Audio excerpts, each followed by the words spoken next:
চলে এসেছি।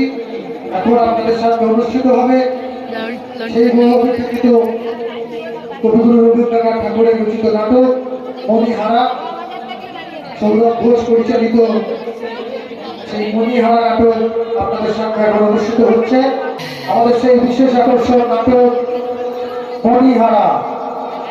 দর্শকদের কাছে অনুরোধ করবো আপনারা একটু চুপ করে ধৈর্য ধরে বসে নাটকটি দর্শন করুন।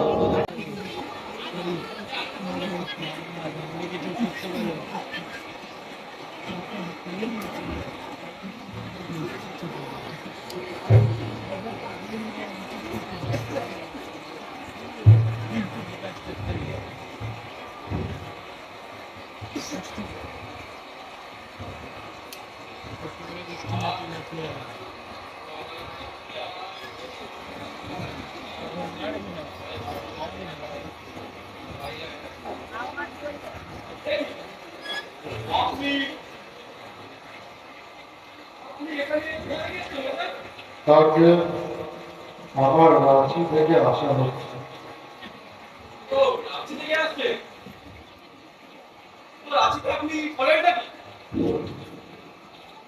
বর্তমান সময়ে রাঁচিতে আমার কেবল দুটি ব্যবসা আছে।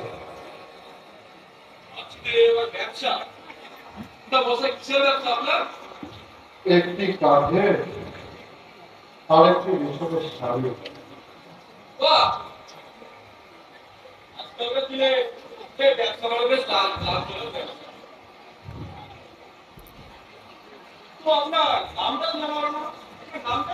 আজকে আমার নাম নীলাদ্রি দাশগুপ্ত। বেশ ভালো না। আচ্ছা মশাই, আপনার বাড়ি রাঁচিতে, আপনার ব্যবসাও রাঁচিতে, তো আপনি হঠাৎ গঙ্গা ধারে কি করছেন? বায়ু পরিবর্তন বলতে পারে, ওখান থেকে এসছি। সেটা বললেই হয়। কিন্তু মশাই, আপনি এখানে থাকবেন কোথায়? ঘাটের পিছে পুরোনো বাড়িটা দেখতে পাচ্ছেন? হ্যাঁ, এই এই পুরো বাড়িতে আপাতত ওখানে থাকার বন্দোবস্ত করে। হঠাৎ এই পুরোনো বাড়িতে হলো ওদের সঙ্গে ঢুকছে নাকি? না, তেমনটা আমার কিছু জানা নেই। কেন, কোনো সমস্যা আছে? না না, কোনো সমস্যা নেই। না, আমি তো এখানে গোটা 15 বছর ধরে স্কুলের মাস্টারি করছি।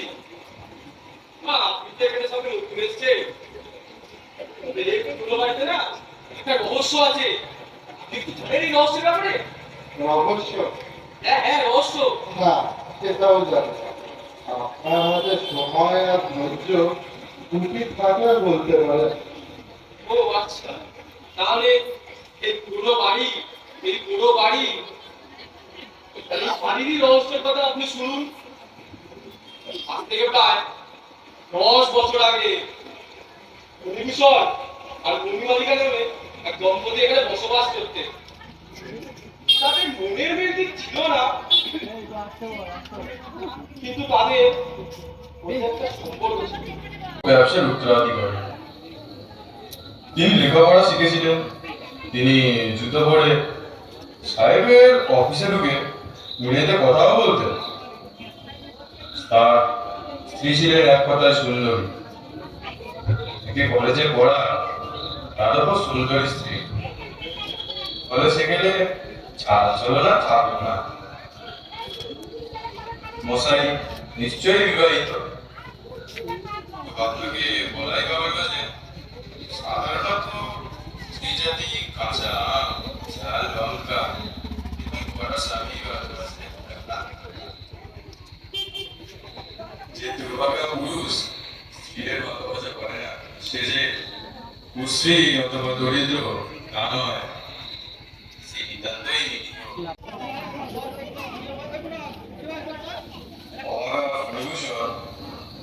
আধুনিক হলেও অত্যন্ত ভালো মানুষ ছিলেন। ব্যবসায় ও সংসারে তাই সুবিধা করে উঠতে পারেননি। ফণিভূষণের স্ত্রী মণিমালিকা বিনা চেষ্টায় ভালোবাসা, ঢাকায় শাড়ি, বাজবন্ধ পেয়ে যেত। তাই তার ভালোবাসা জ্যেষ্ঠ হয়ে গিয়েছিল। সে কেবল নিত ও দিত না কিছুই। তার স্বামীও মনে করত দান করলেই বুঝি প্রতিদান পাওয়া যায়। একেবারেই উল্টো বুঝেছিল। মণিমালিকা ফণিভূষণকে শাড়ি আর গয়না দেওয়ার যন্ত্র ছাড়া আর কিছুই ভাবত না। সবকিছুই সে চুপিয়ে রাখত। একমাত্র ভালোবাসা ছাড়া ঈশ্বর তাকে সন্তান সুখ থেকে বঞ্চিত করেছিল। তার কাছে এমন কিছু ছিল না যে সে নিজের লোহার সিন্ধুকে মণিমাণিকের চেয়ে বেশি ভালোবাসত। কিন্তু সে কাজকর্ম ছিল মজবুত, কারোর জন্য চিন্তা করত না। যদিও রান্নায় নুনও কম হতো না, কিংবা মানে চুনও বেশি হতো না, কিন্তু ফণিভূষণের হৃদয় সে একটা অভাব বোধ করত।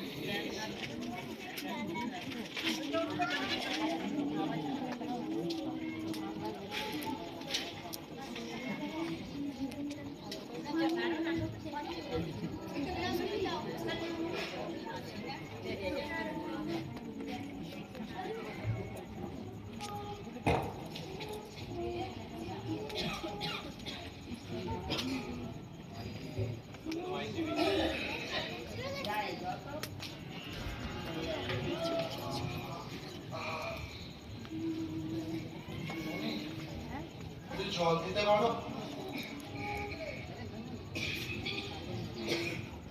মণি, ও মণি, একটু জল দিতে পারো? আপনি আপনি ইন্দ্র থেকে চলে এসেছেন? আমার জন্য শাড়ি বানালেননি? মণি, আসলে কাজে খুব ব্যস্ত ছিলাম, একটুও সময় পাইনি।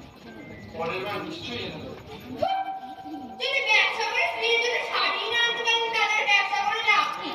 ভালো লাগে না। আরে মণি শোনো,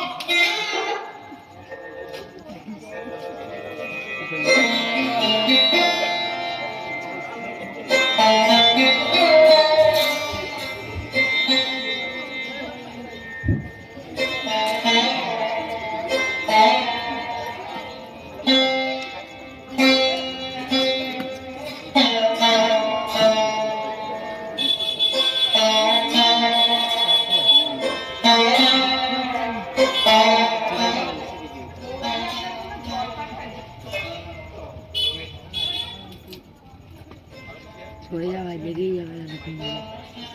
মশা না কথা বলবো, কিছু মনে করবেন না। আপনি গৌরানীকে এত ভালোবাসেন, গৌরানী আপনার ভালোবাসা কম করলো না। না না, আমাদের গৌরানী আমাকে যথেষ্টই ভালোবাসে, কিন্তু সে তোমরা বুঝবে না। ছোট মুখে বড় কথা বলে ফেললাম, কিছু মনে করবেন না। না,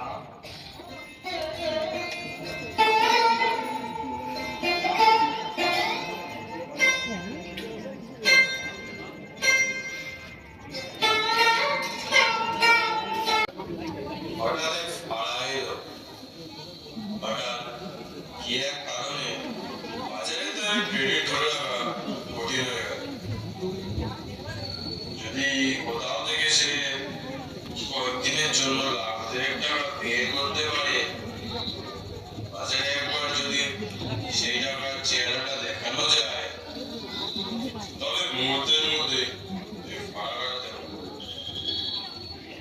কিন্তু টাকাটা জোগাড় করা যাচ্ছিল না। স্থানীয় পরিচিতি মহাজনদের কাছে ধার করলে ব্যবসায় ক্ষতি হতে পারে। এই তো গয়না বন্ধ রাখবে, এই অত্যন্ত সহজে পাওয়া যায়। তাই ফণিভূষণ গেল তার স্ত্রীর কাছে পরামর্শ করতে। ছড়িয়েছে।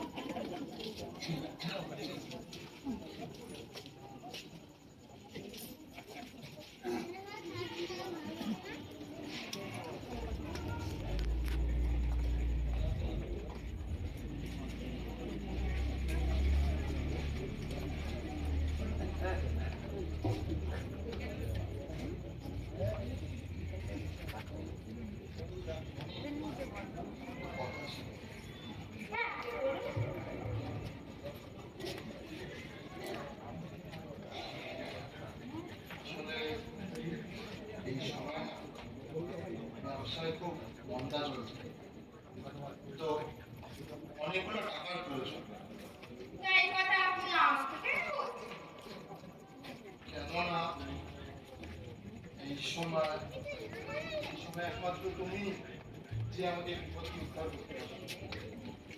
আমি কি আর তো আর এমনি এমনি কেউ কাউকে টাকা ধার দেয় না। তো ভাবলাম তোমার যদি কিছু গয়না পাওয়া যেত অনেকগুলো টাকার ব্যবস্থা করা যেত। ও বলছি অনেক তো রাত হলো, ওদিকে মধু খাবারের ব্যবস্থা করে ফেলেছি, আপনার সময় হলে চলে আসবে।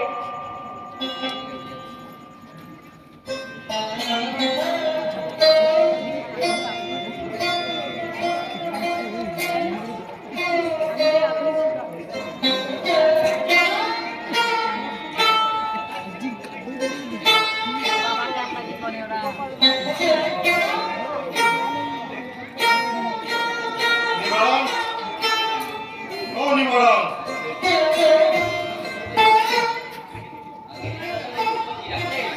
হ্যাঁ, ব্যবসায় এখন খুব মন্দা চলছে, তাই জন্য ব্যবসা অনেক ঘাটাঘাটি হচ্ছে।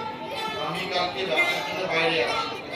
এইদিকে তুমি তোমার বৌরানীকে আর এইদিকে ঘরে সব কিছু দেখে রাখবে, আমার ফিরতে দেরি হতে পারে, বুঝেছো? আচ্ছা ঠিক আছে দাদা, তাহলে এখন আসি।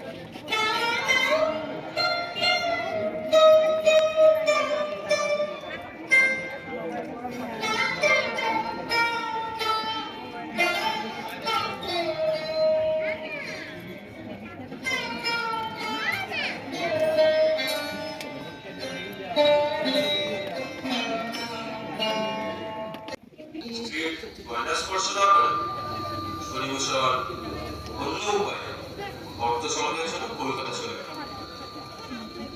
সংসারে সাধারণত স্ত্রী তার স্বামীকে অনেক ভালো করেছে, কিন্তু এক্ষেত্রে শনিভূষণকে তার স্ত্রী ঠিক বুঝতো না।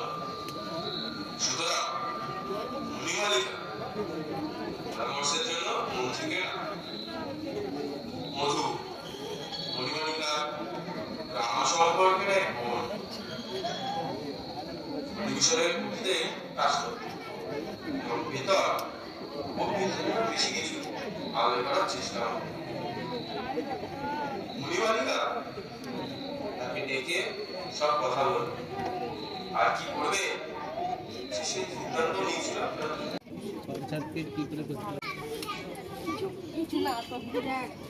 ওরানি আপনি ডাকলে? হ্যাঁ মধু, এসেছো? এসে বসো।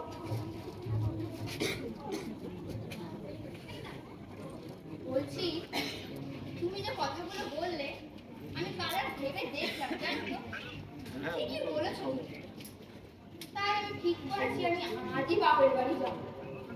হ্যাঁ একদম ঠিক সিদ্ধান্ত নিয়েছেন। আপনার শাড়ি গয়নাগাটি কিছু টাকা আমাকে দিতে হবে না, কারণ ওনার যা ব্যবসার অবস্থা দেখছি মোটেই ভালো নয়। তার উপর উনি যা ভালো মানুষ, গয়নাগাটি বন্ধক দেওয়ার পর যদি ফেরত না দিতে পারে তাহলে তো আপনাদের ক্ষতি।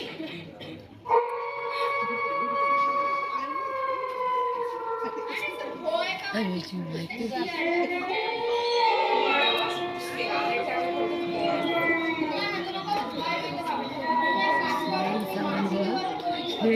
আমি তৈরি হয়ে আসছি। হ্যাঁ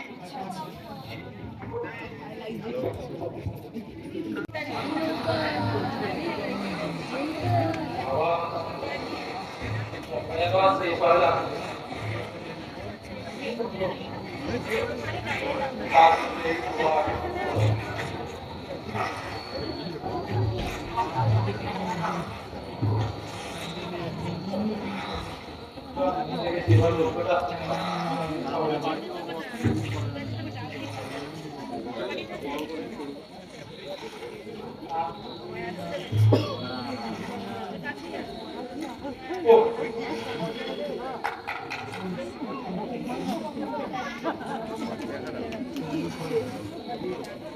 শুনেছি আমার নাকি পা লাগবে এই গঙ্গায়, কিন্তু মানুষের বাবা সমস্যা।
মনিরকে চিঠি লিখে জানিয়েছে যে ফণি গোস্বামীর স্ত্রী বাপের বাড়ি গেছে। তার স্ত্রীর এর আচরণে খুবই আহত হল। ব্যবসার সমস্ত কাজ খুব তাড়াতাড়ি শেষ করে বাড়ি ফিরে এলেন ফণি। মণিমালিকা এতদিনে নিশ্চয় তার বাপের বাড়ি থেকে ফিরে এসেছে।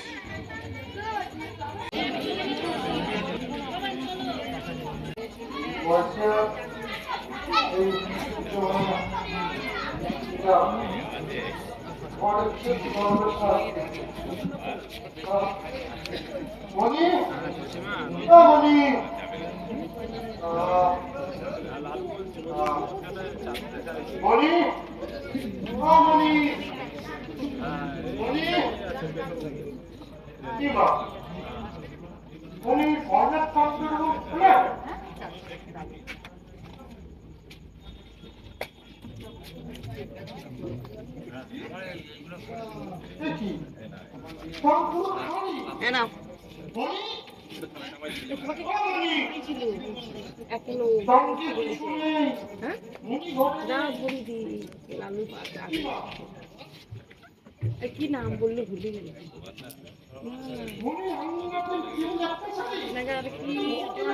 কি না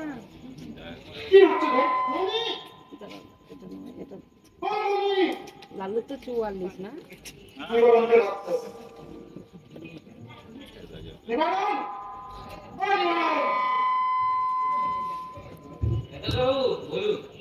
আমি এতক্ষণ বাড়ি ঢুকে গেছি, ঘরে মনি নেই, মনির টয়লেট ট্রাঙ্ক খোলা, আমাদের কাপড় নেই, ঘর বাড়িতে কি হচ্ছে সব? আসলে দাদাবাবু আমি তো আপনাকে জানিয়েছিলাম যে মধু আর বোরানি মিলে আপনার শ্বশুর বাড়ি গেছে, তো ওরা ফিরছে না দেখে আমি একজনকে খবর নিতে পাঠিয়েছি। তো খবর পেয়েছি যে মধু আর বোরানির মধ্যে কেউই আপনার এটা তুমি আমাকে আগে জানানি কেন? আমি জানি না। আজকে বই খেলার মধ্যে আমার দুজনের খবর চাই। তুমি যত লোক পড়া লাগাও, চাকরির টাকা দাও। আজকে বই খেলার মধ্যে আমার দুজনের খবর চাই, আমি কিচ্ছু জানি না। যাও।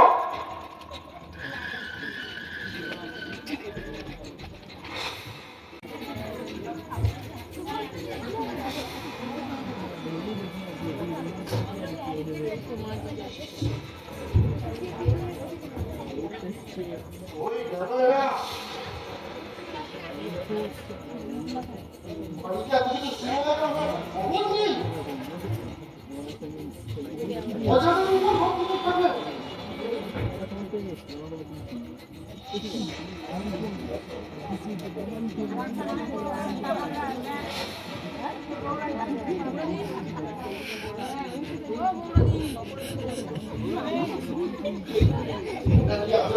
পাবে কি পাবে না কিছু জানি না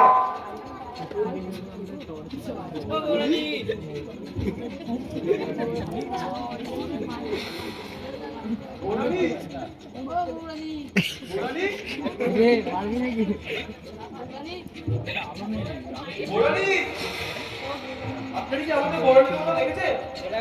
দেখেননি? আপনি কি আমাকে বড়নির কথা দেখেছে? ছেড়ে দিয়েছে ভাই বৌরানি ছেড়ে দিয়েছে কতক্ষণ হয়ে গেল এটা কি কোনো খোঁজ ছিল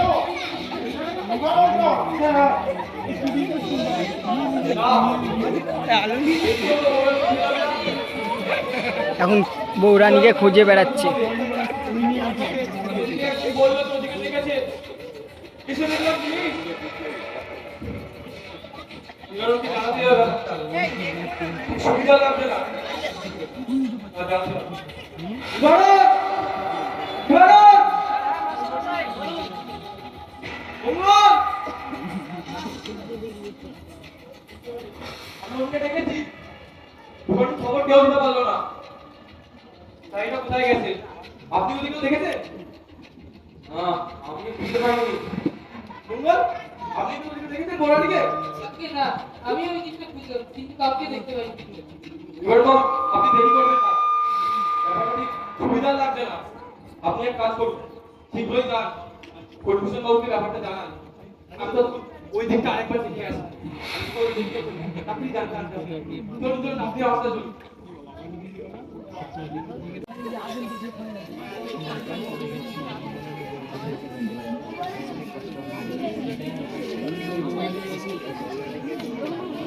বৃষ্টি করছে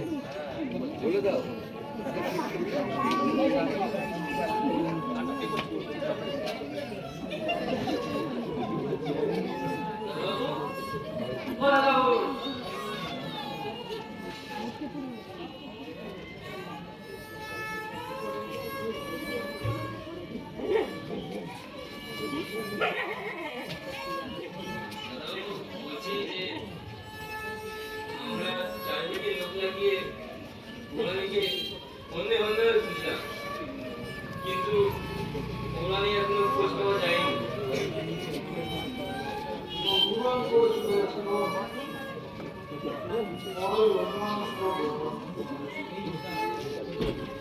জানি না আর কখনো তাকে খুঁজে পাবো কিনা যাও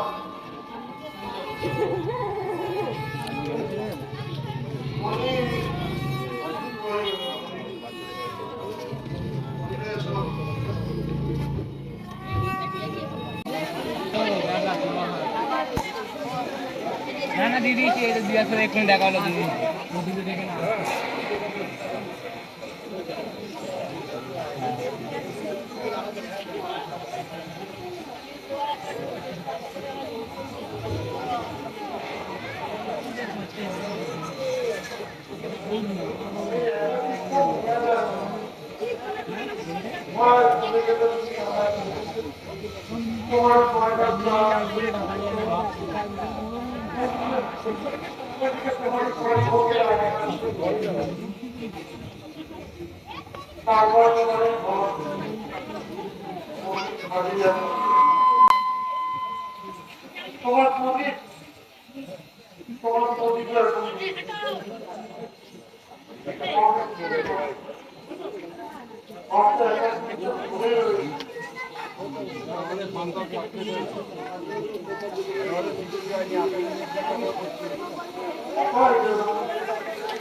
তারপরে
যাচ্ছে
দেখেছি তো বটে, যেরকমটা জানো গত রাতে যাত্রা হয়েছে, আজকেও হবে, কালকেও হবে।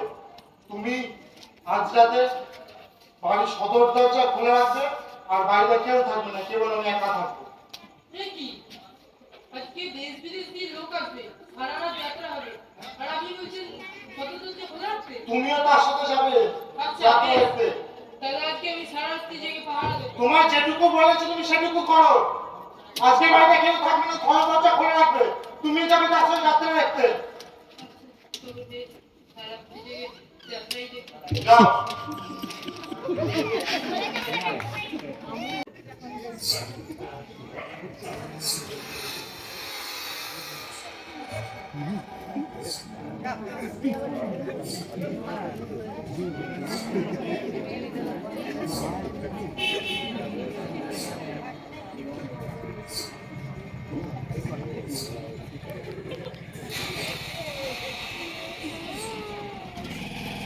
ভূত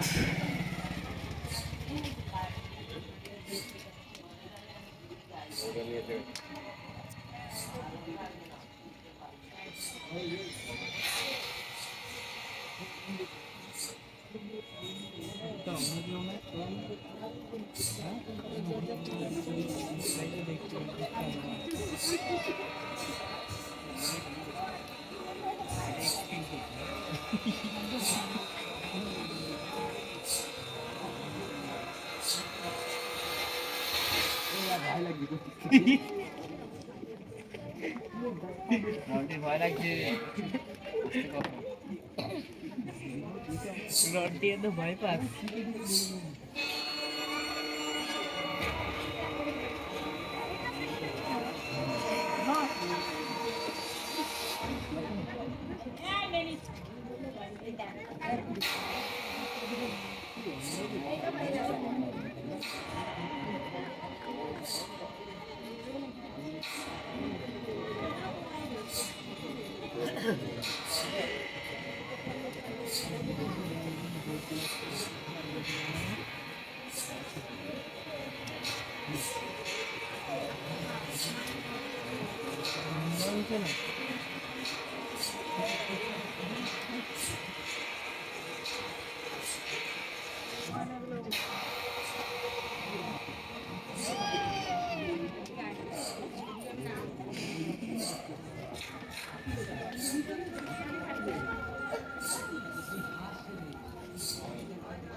তো এই ছিল 10 বছর আগে পরিভূষণ আর মণিমালিকা এই পুরো বাড়ির রহস্য কি বুঝলে কোথায় আপনি যে ঘটনা বললেন কিন্তু তার মধ্যে একদিকে ভুল আছে।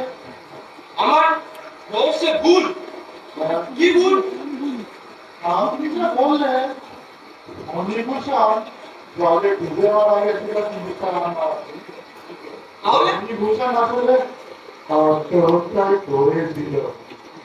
কি বলছিলাম আপনি কি করে জানলেন এই ব্যাপারটা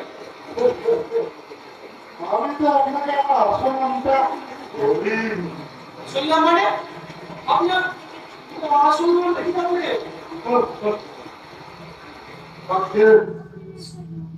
আমি হচ্ছি যে মণিভূষণ। কি সলিউশন আপনি এখানে আপনি এখানে কি করছেন তো আপনি তো আপনার ছিলেন 10 বছর আগে গত হয়েছিলাম ঠিক। তখন ফোনই আমাকে এত ভালোবাসতো না, কিন্তু এখন মনি আমাকে যথেষ্টই ভালোবাসে। আপনি কি বলছেন আমি তো রোজ বিকেলে এখানে ওর জন্যই বসে থাকি। আমি এখনো আজ তার অপেক্ষা। সে রোজ সুন্দর বসে ব্যায়াম করতে আসে। তাই না কিছুক্ষণ মনি আসতো। বলছো বলছো মনিরা মনি আসো